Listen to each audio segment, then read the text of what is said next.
Shalom Bapak Ibu Saudara yang dikasihi Tuhan. Mari kita siapkan diri kita untuk kita menerima tubuh dan darah Kristus. Sebelum kita mulai ibadah kita pada hari ini, mari bersatu hati kita berdoa. Kami bersyukur Tuhan buat penyertaan-Mu atas setiap kami. Engkau sertai kami hingga sampai saat ini Tuhan. Kami tahu Engkau mengasihi setiap kami. Engkau mencintai setiap kami Tuhan. Hari ini kami mau memuji-Mu, kami mau meninggikan nama-Mu Tuhan. Di dalam nama Tuhan Yesus, haleluya. Amin.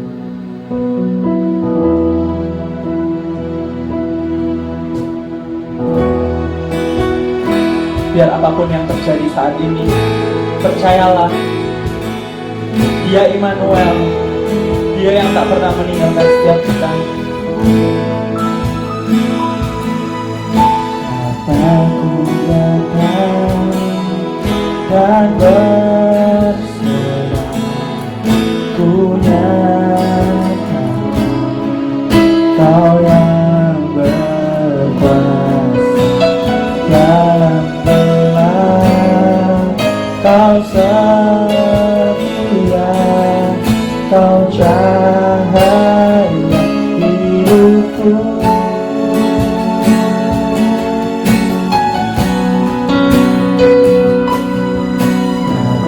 Ku datang, ku menyembah, ku nyatakan Kau yang berkuasa dalam gelap.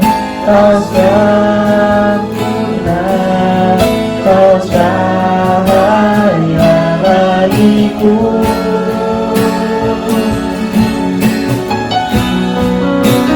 Kau kuatkan aku bertahan, Kau harapan dalam kesesatan.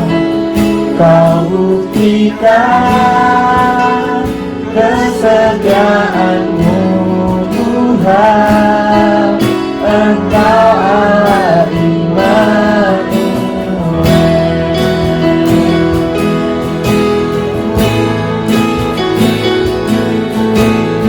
Kami mau datang menyembah Tuhan.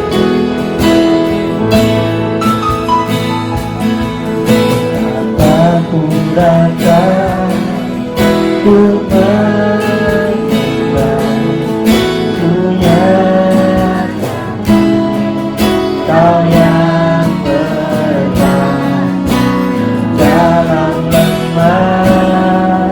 Kau sempurna, Kau cahaya bagiku.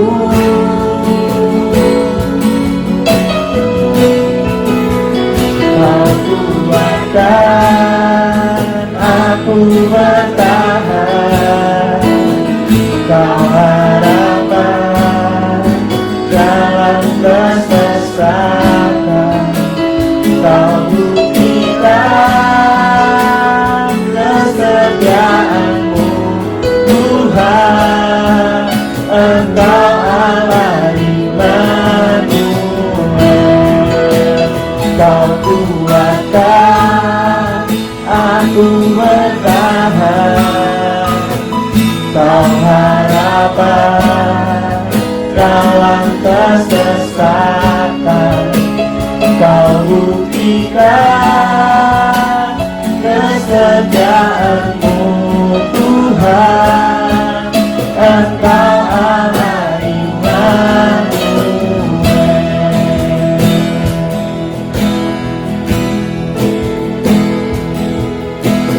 Aku datang dan berserah, ku nyatakan Kau yang berkuasa dalam gelap. Kau setia, Kau cahaya hidupku.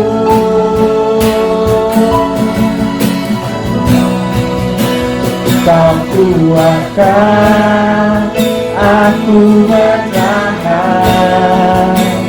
Kau harapan dalam kesesatan, Kau buktikan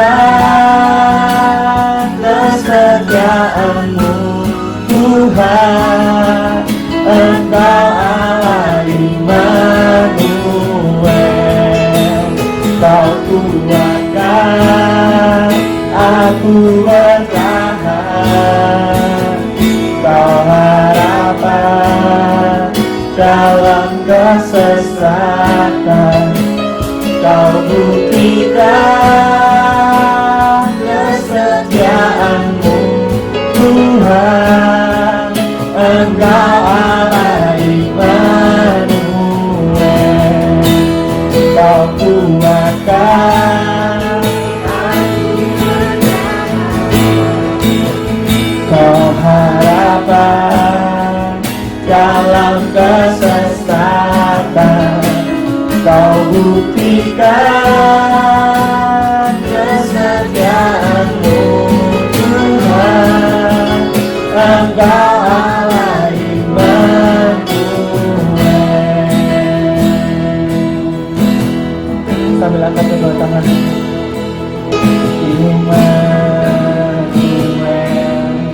Immanuel,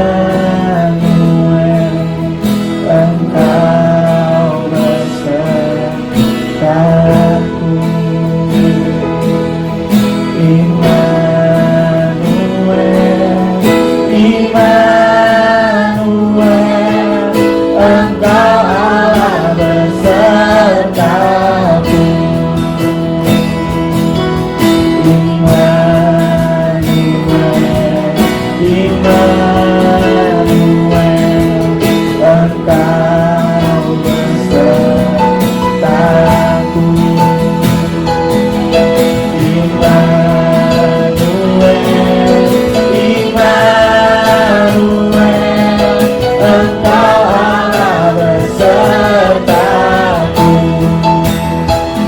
Kuatkan aku bertahan.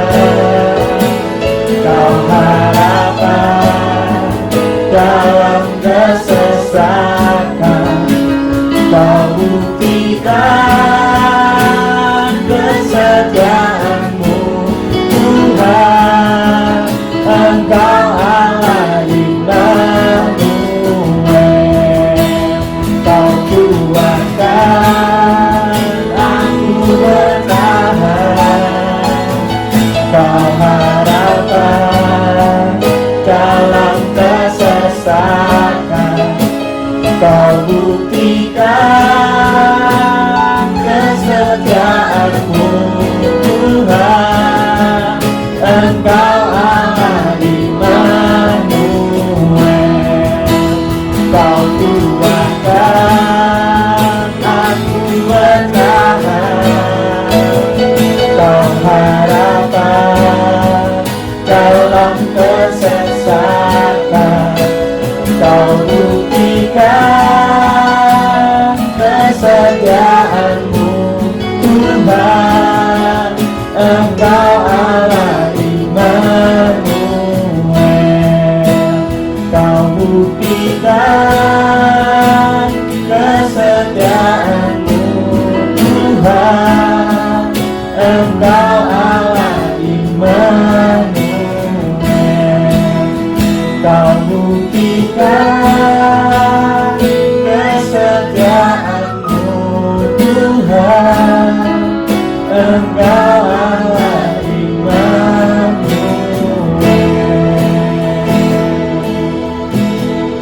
Kau yang selalu menyertai setiap kami Tuhan.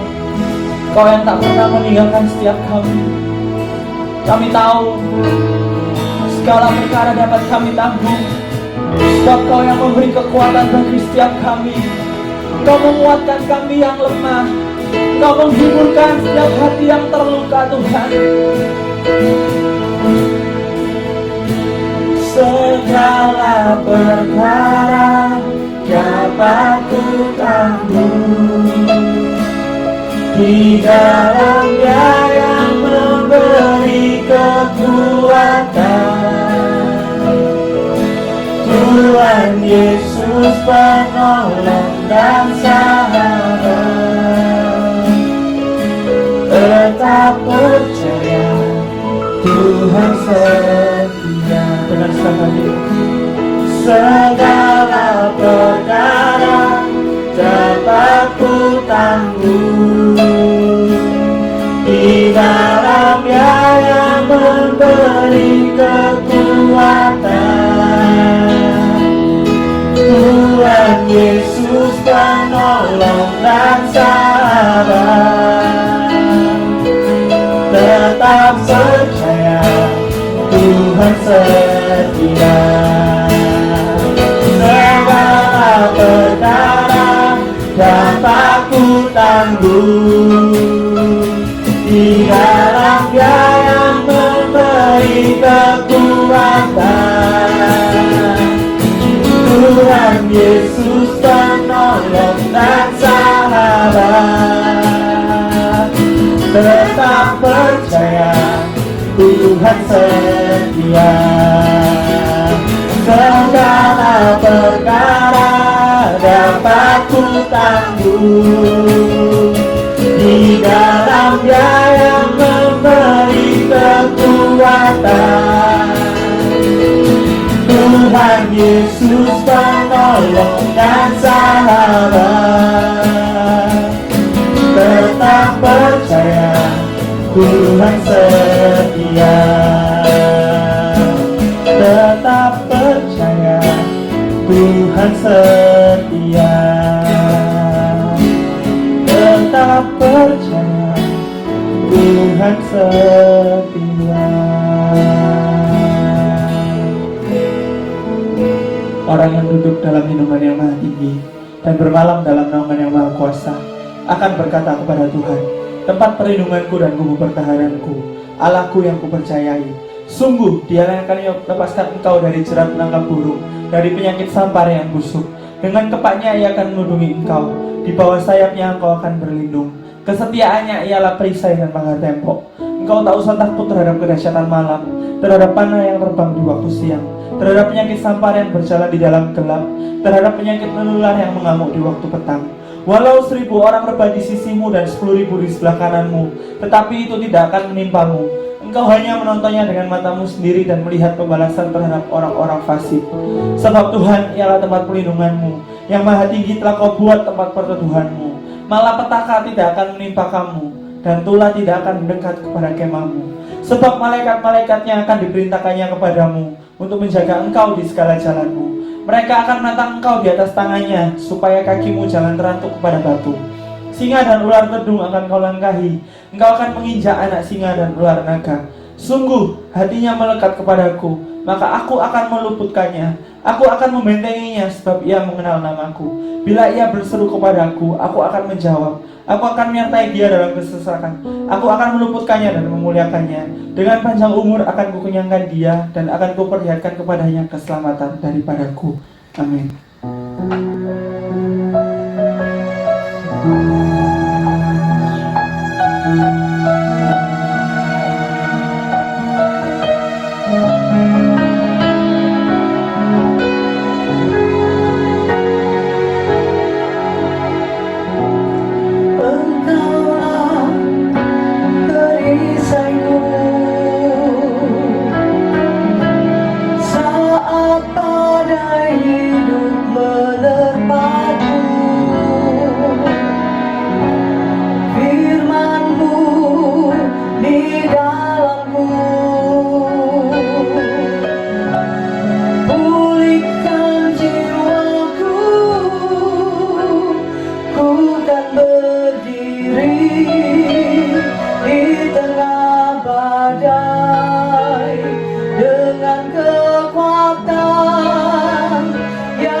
Malam ini kami berdoa apapun yang terjadi di dalam hidup ini, biar kami tetap berdiri Tuhan. Biar iman kami kepada Tuhan tidak tergoyahkan oleh apapun. Karena itu beri kami firman-Mu, biar firman-Mu mengajar dan menguatkan kami, untuk kami mampu melewati hari-hari hidup kami di masa pandemi ini. Kami tetap survive, kami tetap ada di dalam iman kami, dan kami tetap mencintai Tuhan. Tidak selangkah pun kami mundur, tetapi sebaliknya, hari demi hari kami akan lebih bergairah mengikut-Mu dan mengiring-Mu. Terima kasih Bapa, terima kasih. Haleluya. Amin. Saya tahu bukan sesuatu yang mudah untuk kita melewati hari-hari hidup kita di masa pandemi ini, tapi saya percaya Tuhan yang akan menguatkan kita, memampukan kita melewati hari-hari hidup kita untuk mengiring Tuhan seumur hidup kita. Tidak sejengkal pun kita mundur. Karena itu malam hari ini kita mau belajar dari apa yang dialami oleh bangsa Israel. Saya sedang merenungkan perjalanan bangsa Israel bersama Tuhan. Sungguh sangat luar biasa ya. Mereka alami mujizat-mujizat yang spektakuler. Bayangin saja sebelum mereka keluar dari Mesir, Tuhan sudah menunjukkan kepada bangsa Israel kehebatannya. Ketika Tuhan memberikan 10 tulah kepada bangsa Mesir ya. Ada air yang menjadi darah, ada katak, ada nyamuk, ada belalang, ada lalat pikat, dan lain sebagainya. Dan puncaknya ketika anak sulung bangsa Mesir mati, sedangkan bangsa Israel tetap aman di dalam perlindungan Tuhan. Sampai akhirnya lebih dari 2 juta orang berjalan keluar dari Mesir menuju Kanaan. Kenapa Tuhan membawa mereka keluar? Karena ketika mereka ada di dalam jajahan bangsa Mesir ini, mereka menjadi budak ya. Mereka mengeluh kepada Tuhan, dan keluhan ini didengar oleh Tuhan. Dalam Keluaran pasal yang kedua ayat yang ke-23 dikatakan, lama sesudah itu matilah Raja Mesir, tetapi orang Israel masih mengeluh karena perbudakan, dan mereka berseru-seru sehingga teriak mereka minta tolong karena perbudakan itu sampai kepada Allah. Allah mendengar mereka mengerang, lalu ia mengingat kepada perjanjiannya dengan Abraham, Ishak dan Yakub. Maka Allah melihat orang Israel itu dan Allah memperhatikan mereka. Allah mendengar teriakan mereka, Allah memperhatikan kesengsaraan mereka, dan Allah melakukan sesuatu. Allah mengutus hambanya Musa untuk membawa bangsa ini keluar dari tanah Mesir. Nah, ketika mereka berhasil keluar dari tanah Mesir, apa yang terjadi? Firaun tidak membiarkan bangsa ini pergi.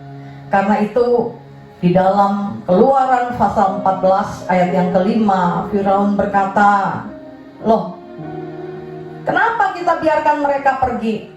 Firaun langsung menyiapkan rakyat untuk mengejar mereka. Bahkan Firaun mempersiapkan 600 kereta untuk mengejar bangsa ini. Di dalam kejaran bangsa bangsa Israel, Firaun ada di belakang, dan di depan mereka ada Laut Merah, dan mereka sangat ketakutan. Di dalam ketakutan itu, mereka lihat kedahsyatan Tuhan. Tetapi mengapa bangsa ini tidak bisa kuat? Banyak mujizat yang sudah mereka lihat. Menurut saya, apa yang menyebabkan bangsa Israel bersungut-sungut? Apa yang menyebabkan bangsa ini memberontak? Apa yang menyebabkan bangsa ini pengen kembali ke Mesir? Sebetulnya masalahnya cuma satu. Masalahnya adalah masalah keteguhan hati. Bangsa ini tidak memiliki hati yang teguh, sehingga mereka tidak bisa bertahan hadapi apapun. Selalu bersungut-sungut ketika mereka tidak mendapat air. Mereka marah ketika mereka ketakutan. Ketika Firaun mengejar, mereka berkata kepada Musa, "Apa tidak ada kuburan sehingga kau membiarkan kami mati di padang gurun?" Selalu dan selalu seperti itu. Tanpa keteguhan hati, maka kita pun akan seperti bangsa ini. Walaupun kita melihat perbuatan Tuhan yang dahsyat, meskipun kita sudah melihat bagaimana kekuatan Allah menyelamatkan kita tanpa keteguhan hati, maka apa yang dilakukan oleh bangsa Israel akan kita lakukan. Kita akan memberontak kepada Tuhan, kita akan bersungut-sungut, kita akan marah, bahkan kita bisa tidak setia kepada Tuhan, meninggalkan Tuhan dan menyembah kepada Allah yang lain. Karena itu malam hari ini saya ingin kita sama-sama belajar bagaimana memiliki keteguhan hati di dalam pengiringan kita kepada Tuhan. Menurut Kamus Bahasa Indonesia, apa itu keteguhan hati? Keteguhan hati adalah kuat berpegang, tidak berubah terhadap apa saja, terhadap janji, terhadap perkataan kita, terhadap kepercayaan kita, dan terhadap banyak hal.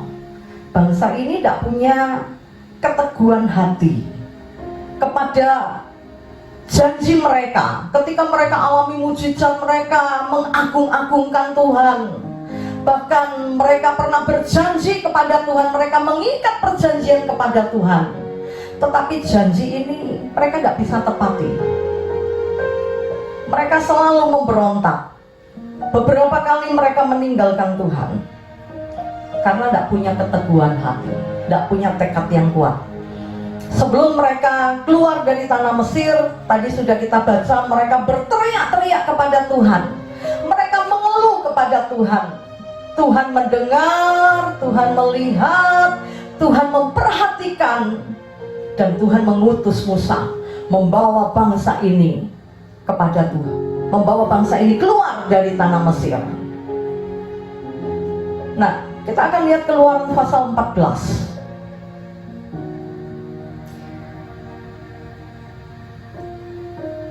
Keluaran pasal 14. Ini kisah ketika Firaun sudah dekat, ya. Bangsa ini marah-marah kepada Musa, dan Musa pun sebagai pemimpin, Musa melakukan sesuatu. Apa yang dilakukan Musa? Coba lihat ayat 15, saudara. Kalau punya pemimpin begini, jalak juga ya. Di ayat yang ke-15 dari Keluaran pasal 14, saya akan bacakan. Berfirmanlah Tuhan kepada Musa, mengapakah engkau berseru-seru?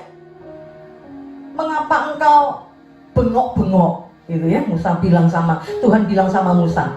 Kenapa berseru-seru? Kenapa teriak-teriak? Kenapa bengok-bengok? Ayo berangkat. Katakanlah kepada orang Israel supaya mereka berangkat.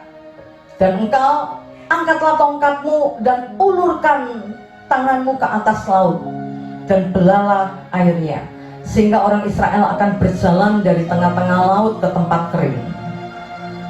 Saudara, Musa pun sama ya.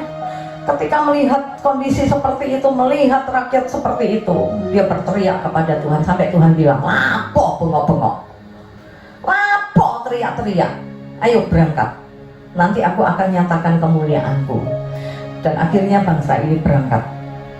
Bapak ibu saudara, kenapa bangsa ini plimplang. Ya, tadinya minta tolong, tadinya berteriak-teriak supaya Tuhan melepaskan mereka, membebaskan mereka dari bangsa Mesir. Ketika Tuhan melepaskan, mereka bilang, ngapain? Harus mati di padang gurun. Nah, ini tidak punya keteguhan hati, tidak punya tekad yang kuat. Ayo belajar memiliki keteguhan hati, miliki tekad yang kuat. Amin. Dalam pengiringan kita kepada Tuhan, apapun yang terjadi, jangan pernah memberontak. Jangan pernah bersungut-sungut, Tuhan, ikut Tuhan kok cek soroe, ikut Tuhan kok begini, ikut Tuhan kok gak maju-maju, kok gak soge-soge, kok gak mati-mati. Jangan, saudara. Ayo lewati. Kenapa bangsa ini tidak mempunyai keteguhan hati? Setelah saya pelajari, ternyata penyebabnya adalah bangsa ini tidak mau mengalami proses. Katakan bersama-sama proses. 1, 2, 3. Proses. Ada proses untuk kita melihat mujizat Tuhan. Ada proses untuk kita melihat janji-janji Tuhan digenapi. Oke, kita lihat dari kisah ini ya. Ketika bangsa ini dikejar oleh Firaun, di belakang Firaun, di depan Laut Merah, Tuhan berkata apa? Musa, angkat tongkat, ulurkan tanganmu, nanti air terbelah. Perhatikan, apakah air langsung terbelah? Apakah mereka langsung bisa menyeberangi Laut Merah? Ternyata tidak begitu. Di ayat yang ke-9, di ayat ke-18 kita akan lihat ya. Maka orang Mesir akan mengetahui bahwa akulah Tuhan apabila aku memperlihatkan kemuliaanku terhadap Firaun, keretanya dan orang-orangnya yang berkuda. Kemudian bergeraklah malaikat Allah yang tadinya berjalan di depan tentara Israel, lalu berjalan di belakang mereka, dan tiang awan itu bergerak dari depan mereka, lalu berdiri di belakang mereka. Apa yang terjadi? Ayat 20. Demikianlah tiang itu berdiri di antara tentara orang Mesir dan tentara orang Israel. Dan oleh karena awan itu menimbulkan kegelapan, maka malam itu lewat sehingga yang satu tidak dapat mendekati yang lain semalam-malaman itu. Jadi tidak langsung begitu Musa angkat tangan, ulurkan tongkatnya langsung terbelah. Enggak, saudara. Ada proses. Terjadi gelap gulita. Awan memisahkan antara tentara Firaun dan bangsa Israel. Mereka tidak bisa lihat satu dengan yang lain. Semalam-malaman ada di dalam kegelapan. Tidak enak ya. Berapa hari yang lalu, dini hari saya terbangun. Tiba-tiba kok merasa sumuk begitu ya. Saya buka mata, kok peteng kabeh gitu ya. Biasanya ada lampu kecil ya, ada lampu tidur. Kok tidak ada. Lalu saya berkata kepada suami saya, kok ya ini lampu mati. Lalu saya bilang, sudah tidak apa-apa, jarno, tunggu nyala. Tapi suami saya keluar, dia bawa senter, dia keluar, lalu dia kembali, dia bilang, ya mati kabeh ya. Nah, keadaan dalam kegelapan tidak enak ya, rasanya tidak bisa nafas ya, rasanya sesek banget. Itu mati hanya beberapa saat, tidak lama. Lalu saya ditelepon dari gereja ya, yang jaga gereja, dia tanya, ini kalau lampu mati gimana ya? Nah, biasanya ada saklar ya yang menghubungkan lampu gereja dan lampu pabrik. Nah, harus pindah saklar, nanti pakai genset begitu. Lalu saya ditelepon ya, gimana caranya? Ya waktu itu saya tidak angkat karena saya ke belakang ya. Waktu saya balik ke kamar, saya lihat ada miss call. Nah, dalam kegelapan beberapa saat itu tidak enak. Apalagi ini semalam-malaman. Wah, bayangin kalau kita ada di sana, tidak enak banget ya. Wis ono musuh ya, jalan ke depan juga takut. Iki depan laut, saudara. Lah iya nek gak kejegur gitu ya. Pasti tidak enak. Tetapi itulah yang terjadi. Jadi untuk mereka melewati Laut Merah ini tidak langsung ya, ada proses. Nah, ayat selanjutnya, ayat 21. Jadi gelap dulu. Lalu Musa mengulurkan tangannya ke atas laut, dan semalam-malaman itu Tuhan menguak air laut dengan perantaraan angin timur yang keras, membuat laut itu menjadi tanah kering. Maka terbelahlah air itu. Jadi yang pertama gelap ya, weteng wis gak iso ndelok koncone, gak iso ndelok wong tuwae. Selain gelap, Tuhan mendatangkan angin timur untuk membelah air. Pasti suaranya ya, pernah dengar angin ribut ya? Waduh, saya yakin pasti takut. Tidak segampang yang kita pikir. Angin timur datang membelah laut, menyibak laut, baru mereka bisa jalan. Jadi untuk kita lihat kemuliaan Tuhan ada proses. Saat proses itu terjadi, mungkin kita bisa takut, tidak enak, tetapi percayalah, engkau akan sampai kepada kemuliaan Tuhan. Saya akan tutup dengan apa yang dialami oleh Tuhan ketika Dia mau selamatkan kita manusia, juga lewat yang namanya proses itu. Filipi pasal 2, Dia Allah, Dia harus jadi manusia, Dia harus dikandung oleh seorang perempuan yang bernama Maria. Suwe saudara prosesnya. Untuk menyelamatkan manusia enggak secepat membalik tangan. Perlu satu proses yang panjang dan menyakitkan. Bayangin, Dia Allah harus jadi manusia, tidak mudah. Dia harus mengosongkan diri, Dia melepaskan haknya, dan tidak sampai di sana. Dia harus lahir sebagai manusia yang hina, lahirnya di kandang. Dan ketika Dia dilahirkan terjadi masalah ya. Waktu itu Herodes mau bunuh Dia, malaikat kasih tahu suruh mereka pindah. Akhirnya mereka mengungsi ke Mesir. Tidak mudah ya. Saya bisa merasakan bagaimana, karena saya juga pernah punya anak bayi ya. Ke dokter aja kalau hujan ya ampun, wegah. Walaupun ada mobil, apalagi kalau tidak ada mobil, takut anak kita masuk angin ya. Ini bayangin, Yesus yang masih kecil harus dibawa ke tempat yang jauh, mengungsi ke Mesir. Tidak berhenti sampai di sana. Dia harus membantu Yusuf bekerja dari usia 12 tahun sampai 30 tahun. Di Alkitab tidak diceritakan dia kemana, tapi saya tahu persis sebagai anak sulung dia membantu bapaknya bekerja. Tidak langsung, kalau saya tidak telaten, kesuwen, wes dah mati di atas kayu salib, manusia selamat buyar. Tidak seperti itu saudara, lewat satu proses yang panjang. Dia harus hidup bersama murid-muridnya yang ngoncek 3,5 tahun. Ini murid-murid kedua blek gitu ya. Tukaran, ono sing jaluk menang gitu ya. Tuhan nanti kalau nanti kamu memerintah, aku satu di kiri satu di kanan, ngejokno mamai ya. Mamai disuruh ngomong sama Tuhan, nanti kalau engkau berkuasa ingat anakku ya, satu di kiri satu di kanan ya. Kalau bayangin punya murid kayak gini, kepala bisa rambut bisa merotoli ya, kepala bisa botak. Tapi Yesus lewati sampai akhirnya salah seorang murid mengkhianati Dia. Tidak langsung Dia mati di atas kayu salib. Dia harus dihakimi.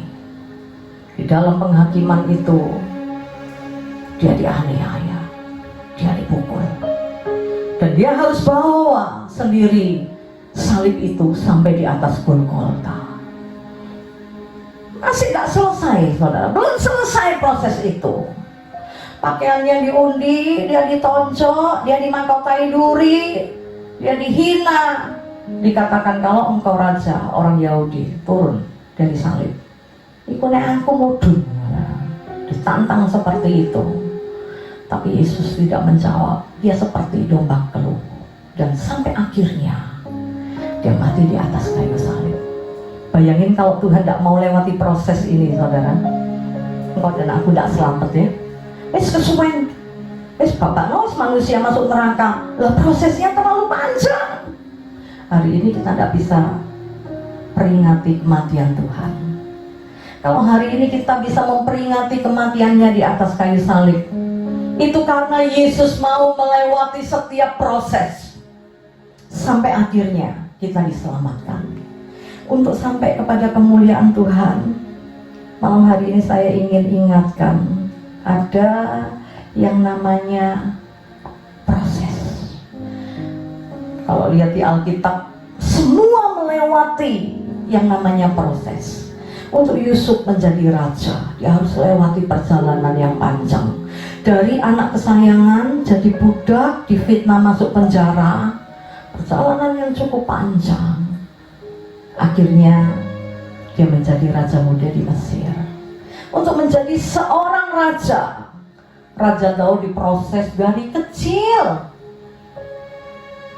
Dari kecil aja dia udah dibuang, disingkirkan. Buktinya apa? Kakak-kakaknya menjadi tentara, dia harus menggembalakan kambing domba yang hanya 2-3 ekor. Itu udah wajar. Menggembalakan di sana nggak seperti di sini. Di sini ini enak ya. Orang menggembalakan dulu waktu kita SD, kalau menggambarnya gunung ya, ono sawah-sawah, ada kerbau, ada anak naik kerbau, main seruling, ya menggembalakan enak. Di Indonesia di sana padang gurun, harus cari rumput untuk bisa kasih makan dombanya, harus pergi mencari rumput, nggak mudah, padang gurun. Harus menghadapi binatang buas. Anak mana yang mau diperlakukan seperti itu? Tapi Daud melewati setiap proses tanpa keluhan, tanpa pemberontakan. Bahkan ketika Tuhan mengutus hambanya mengurapi salah seorang anak dari Isai, dia nggak dipanggil. Kalau saya udah tersinggung, ya. Baru setelah anak Isai dikeluarkan semua, Tuhan bilang sama hambanya, bukan semua. Yang ditunjukkan tadi bukan. Lalu Samuel bertanya kepada Isai, anakmu ada lagi enggak? Yang ini semua bukan. Baru Daud dipanggil. Untung Daud ya, bukan saya.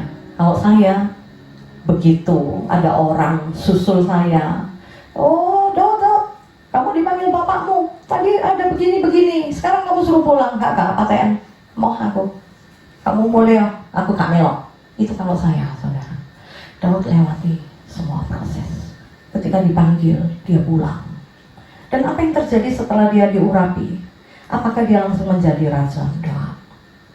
Dia bantu Saul. Dia mainkan kecapi ketika Saul dirasuk roh jahat. Tapi apa yang dia alami? Bukan pujian, bukan ucapan terima kasih. Tapi justru dia mau dibunuh. Dia lewati proses yang panjang. Tapi proses yang panjang ini membawa dia melihat janji Tuhan digenapi di dalam hidupnya. Saya tahu tidak mudah melewati proses. Tapi satu hal yang saya ingin katakan malam hari ini, Allah tidak pernah merancangkan yang buruk dalam hidupmu dan hidupku. Ya, sediakan hari depan yang penuh pengharapan. Dia beri semua yang baik, tapi lewat yang namanya proses. Lewati proses itu, engkau akan sampai kepada kemuliaan Tuhan. Jangan pernah tinggalkan Tuhan.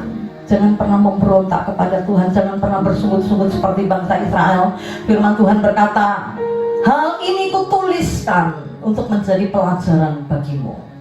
Kita belajar dari bangsa ini ya. Percayalah rencana Tuhan indah dalam hidup setiap kita.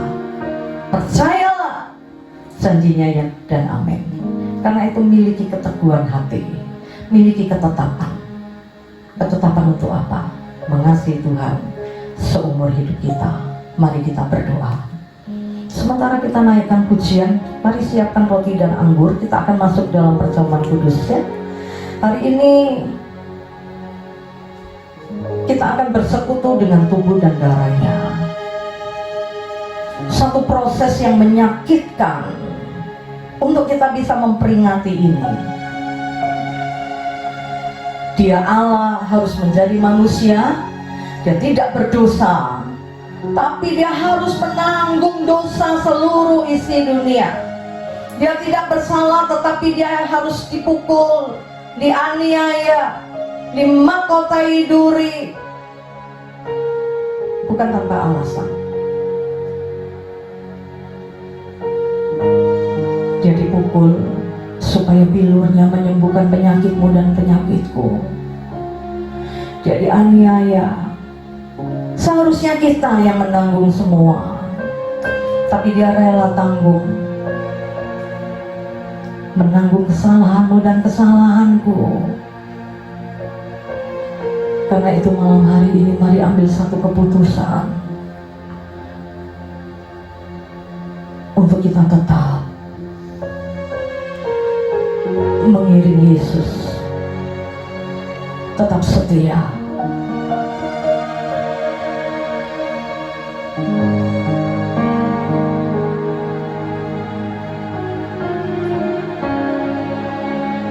Ku mau cinta Yesus selamanya.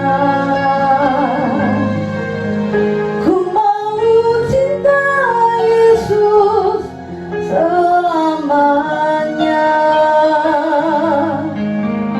Meskipun badai silih berganti dalam hidupku, ku tetap cinta Yesus selamanya. Bersama-sama mari kita bangkit berdiri dan katakan, ku mau cinta Yesus selamanya. Ku mau cinta Yesus selamanya. Meskipun badai silih berganti dalam hidupku, ku tetap cinta Yesus selamanya.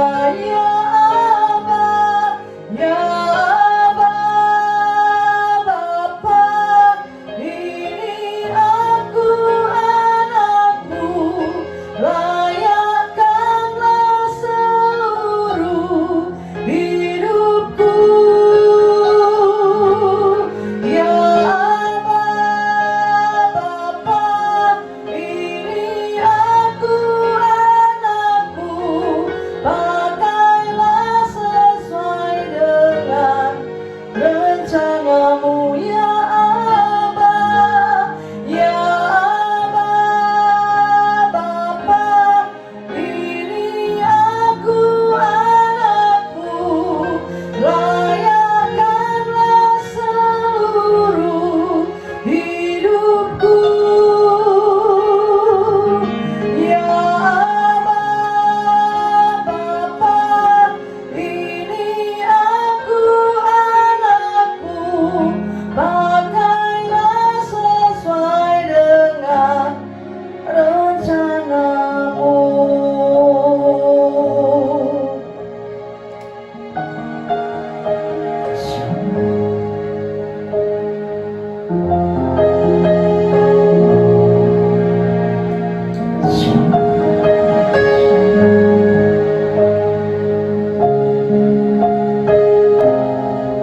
Mari angkat tinggi roti di atas kepala kita.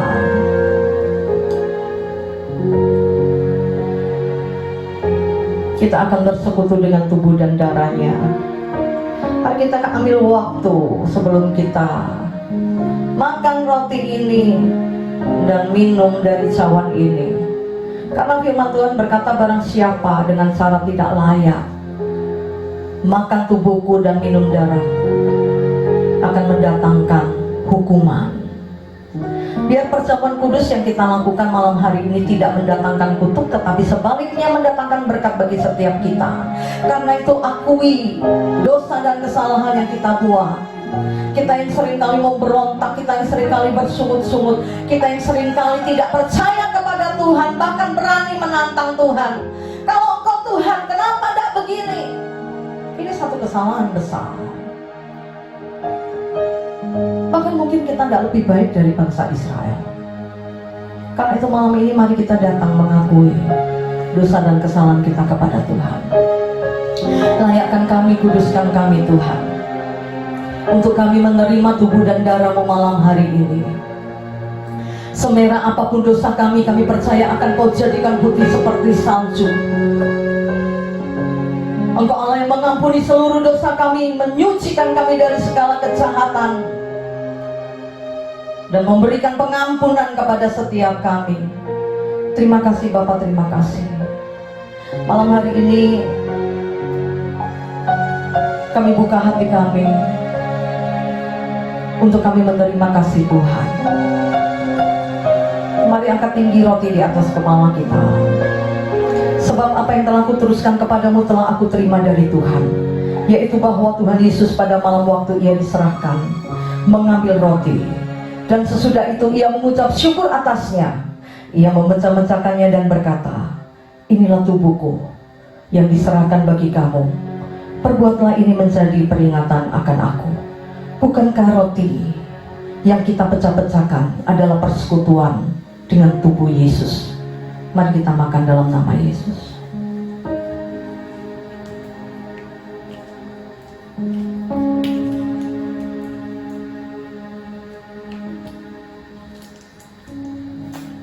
Mari angkat tinggi cawan di atas kepala kita.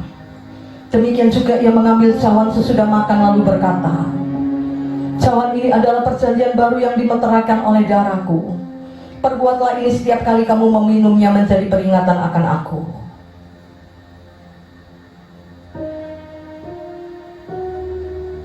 Bukankah cawan yang atasnya kita mengucap syukur adalah persekutuan dengan darah Yesus?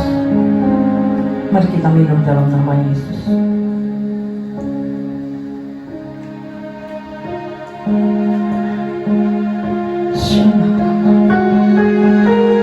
Terima kasih Tuhan.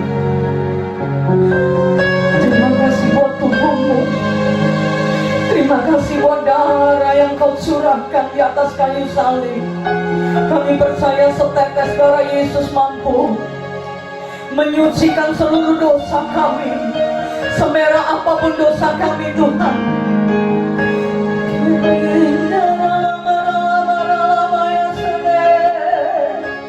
Terima kasih Kau telah mati menggantikan pemberontakan kami. Terima kasih Engkau menanggung seluruh dosa kami Tuhan. Terima kasih Kau telah setia sampai mati.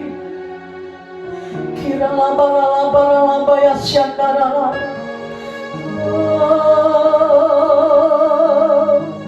Haleluya. Kira laba tak pantas kami menerima kasih-Mu yang besar. Kira laba syandara ya sikata kaya laba. Kira laba ampuni kami yang telah memberontak.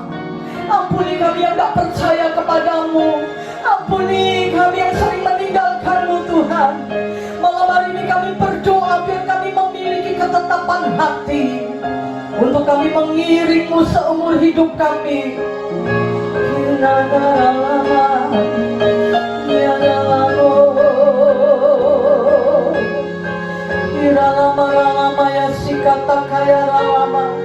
Biar kami tetap kuat di dalam-Mu Tuhan, mengingat setiap kasih-Mu yang besar di dalam hidup kami. Terima kasih Bapa, terima kasih.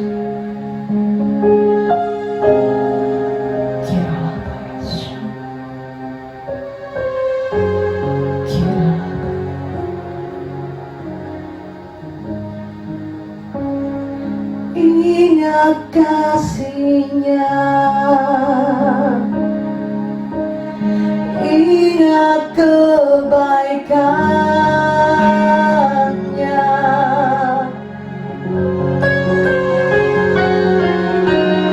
dan anugerah-Nya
besar kasih Allah, besar kasih Allah pada kita. Sekali lagi katakan, besar kasih Allah pada saya. Besar kasih Allah pada saya. Mampukan kami mengingat kasih-Mu di dalam hidup kami, sehingga kami tidak bersungut-sungut seperti bangsa Israel, supaya kami tidak kehilangan kepercayaan seperti mereka, tetapi kami memiliki keteguhan hati karena kami senantiasa mengingat kasih-Mu yang besar di dalam hidup kami dan melewati setiap proses yang terjadi di dalam hidup ini. Terima kasih buat malam ini, terima kasih buat tubuh dan darah-Mu, terima kasih buat kasih-Mu yang besar, terima kasih buat anugerah-Mu. Kami dikuatkan, kami diberi penghiburan, kami diberikan pengharapan yang baru, dan kami percaya kami akan lihat kemuliaan Tuhan yang besar dalam hidup kami. Sebelum kami selesaikan ibadah kami malam hari ini, kami angkat tangan ke surga, biar berkat terbaik boleh kami terima malam hari ini. Haleluya. Kiranya Engkau memberkati aku berlimpah-limpah dan memperluas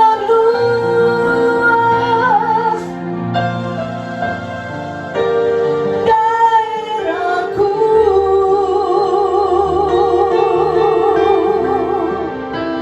dan kiranya